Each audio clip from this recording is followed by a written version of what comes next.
guys, it's Stephanie. Welcome back to the Cantina. Please feel free to subscribe. Hit the bell for more content so you know when I upload new stuff. Feel free to hit the like button. Hit that like button a lot. I need more likes. And feel free to share. We share way here for love Star Wars. Today is the day that Fox and Disney finally merged. And there's a blog I want to talk a little bit about. I want y'all to read it because it'll explain a lot about what the problem is in Star Wars and in Hollywood in general. So get ready, because I do rant here.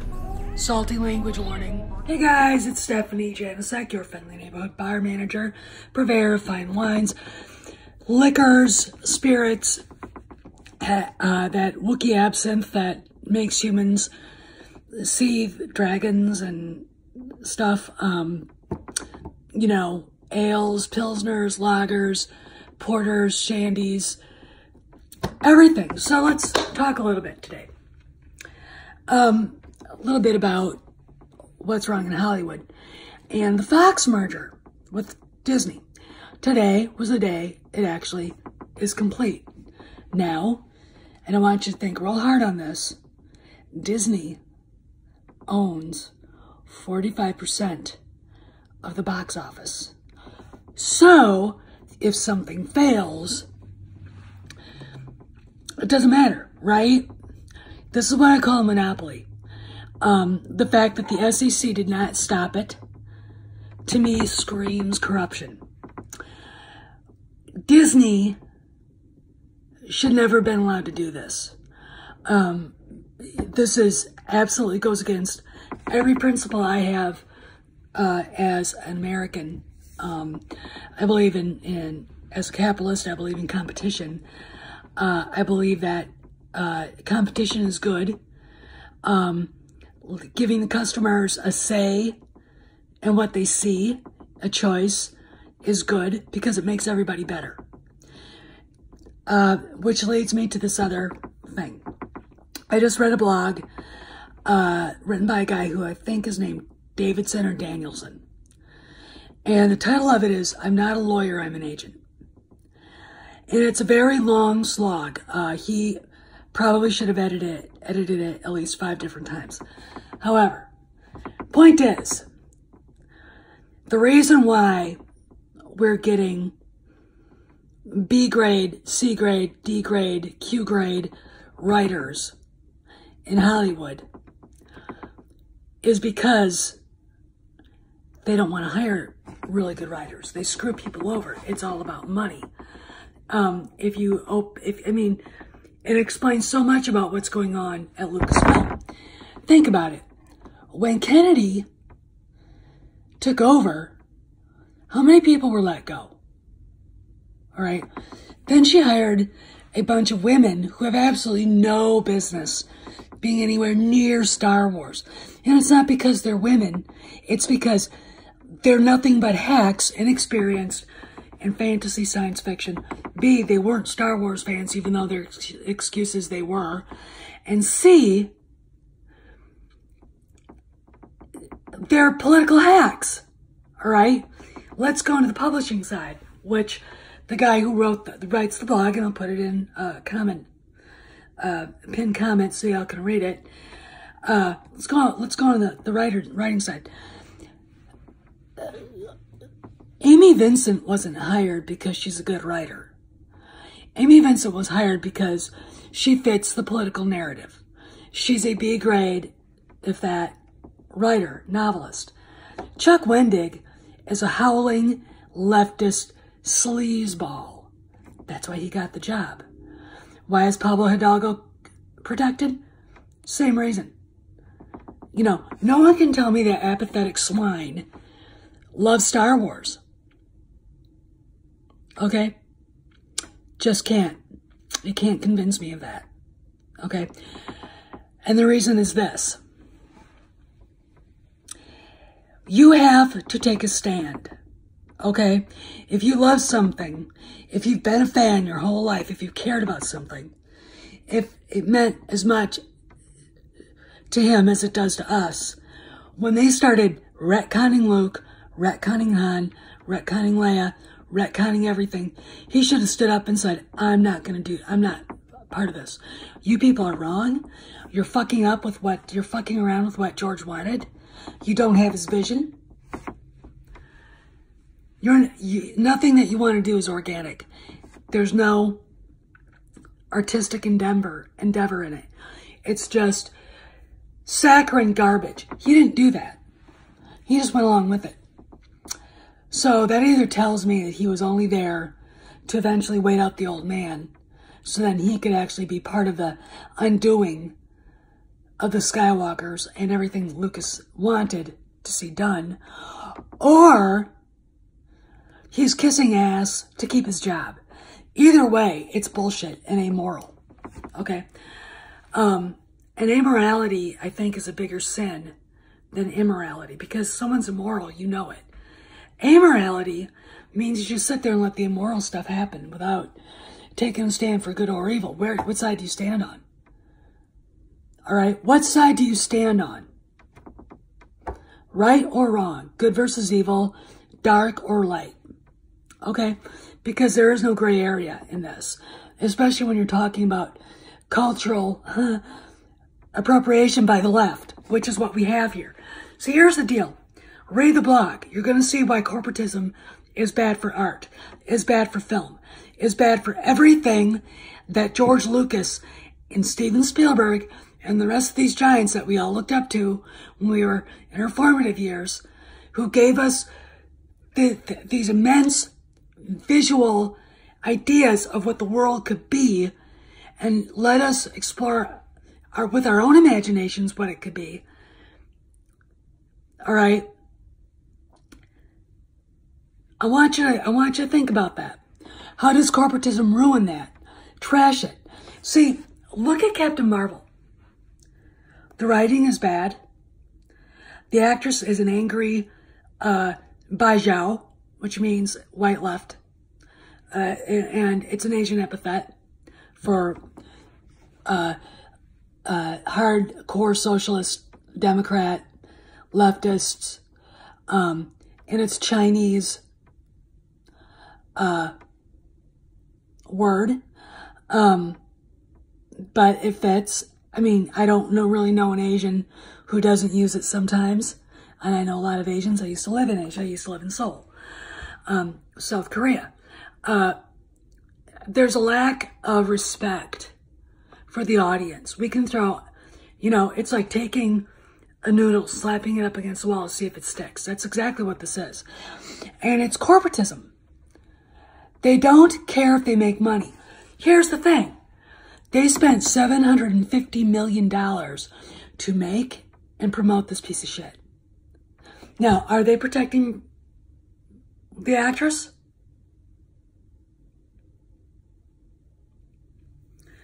It's funny, though. Disney didn't go out of its way to protect Rian Johnson, because every day you see videos, old ones, new ones, ones from a few months back, ones for a year ago, popping up on your YouTube timeline, talking about what a rotten movie The Last Jedi is, and what a horrible director and writer he is. See, here's the deal. He's a product of this mediocrity. He's a product of what the blog is talking about. All right. He's too afraid, and he's acting like he's not, but he's terrified to be creative, because nothing he did was creative, and everything he did was stealing from really bad fan fiction. There's good fan fiction, there's mediocre fan fiction, there's fan fiction that's like, oh Jesus, what the fuck? And you know where he stole his fan fiction from? Oh Jesus, what the fuck? Okay? That's where he stole that from. Okay? 6 of them. There is not a coincidence. This is not a coincidence. This is fact. That's what he did. He stole the crystal foxes from an artist. He stole the throne room scene from The Wizard of Oz. There's nothing creative about The Last Jedi. It's lazy. It's not daring. It did not explain anything. And furthermore, it was a big middle finger to J.J. Abrams, George Lucas, All right, who's Luke Skywalker named for? George Lucas. You know the scene where he's milking the green milk from the whatever that walrus beached whale thing is? That was a fuck you to George Lucas. Okay? Want you to... That was an analogy to Mr. Lucas making money off of his creation. I, as a capitalist, have no problem with that. At all. None of us should either. No one should. If a man can't happily and comfortably make money off of the fruits of his labor without some jealous, power-hungry, ambitious, lack of talent asshole like Ryan Johnson making a fuck you comment to him, we're screwed. The film industry is screwed. Okay? We went from the most creative, most amazing art form ever devised. And I've said this before. It encompasses performance art, acting, music, writing, painting, visual arts, okay? Orchestration. Who do you think the director is? Okay, it encompasses everything that art is, including sculpture, and gives you a story. A film should bring you into it. You should want to cheer for the good guys, hate the bad guys. You should want to go on this epic adventure. Excuse me. And nowadays, it's saccharine, poorly written, by a bunch of self-important, lack of talent hacks, where people like Bob Iger and Disney executives and Fox executives and everybody else make billions on garbage. And why should they? Why should they? I mean, a friend of mine, Dan Watanabe, said to me in a comment that he basically said, if Daryl F. Zanuck was alive right now, this shit would not be happening. I'm paraphrasing what Dan said. But it's true.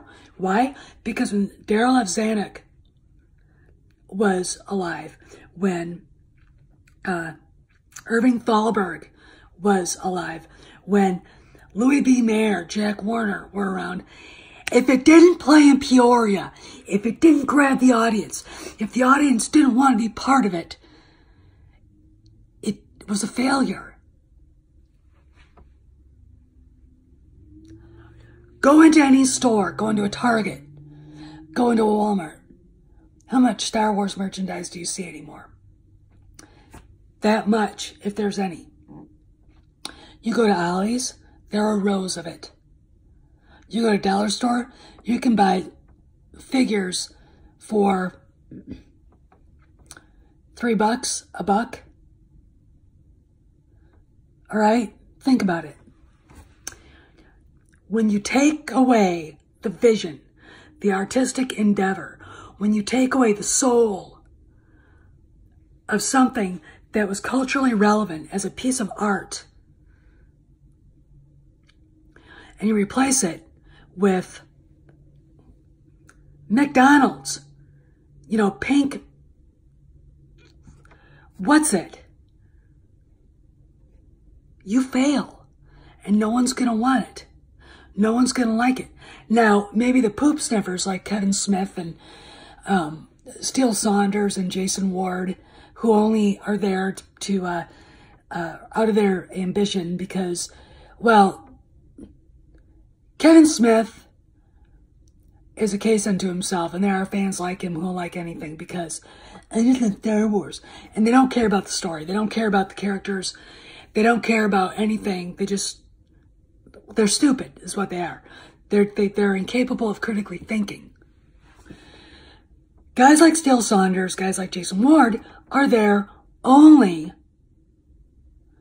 for their own ambition.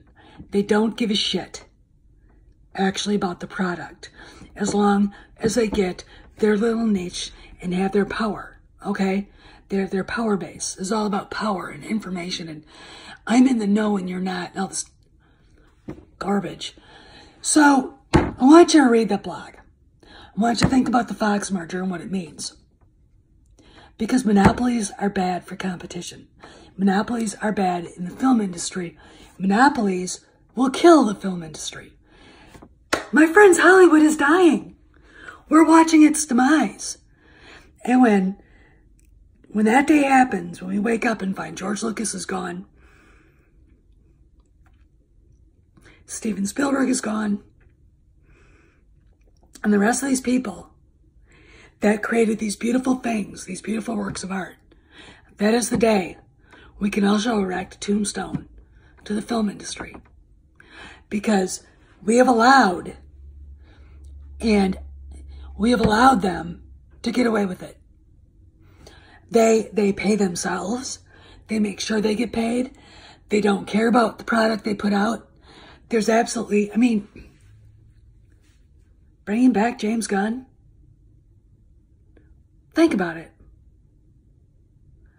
He was there cooling his jets for 8-9 months.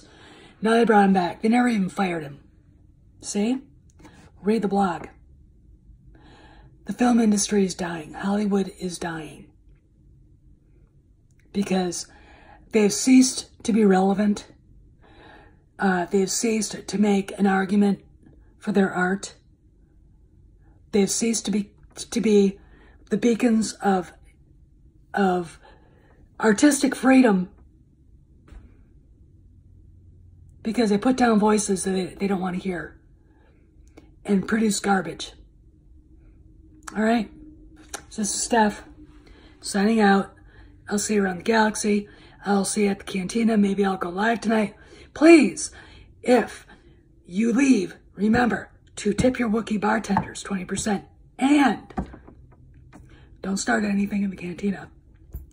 Because the Wookiee bouncers, once they start, I can't stop them. So till next time, maybe till tonight, I'll see you later. Hey guys, I hope you enjoyed the video. Thanks for stopping by. I appreciate all of you, all of my lovely subscribers. And if you haven't subscribed, please feel free to subscribe. Hit the bell for more content so you know when I upload. Hit that like button before you leave. And remember to share. We share way for the love of Star Wars. I'll see you around the galaxy. I'll see you around the cantina. And be well, my friends. I'll catch you later.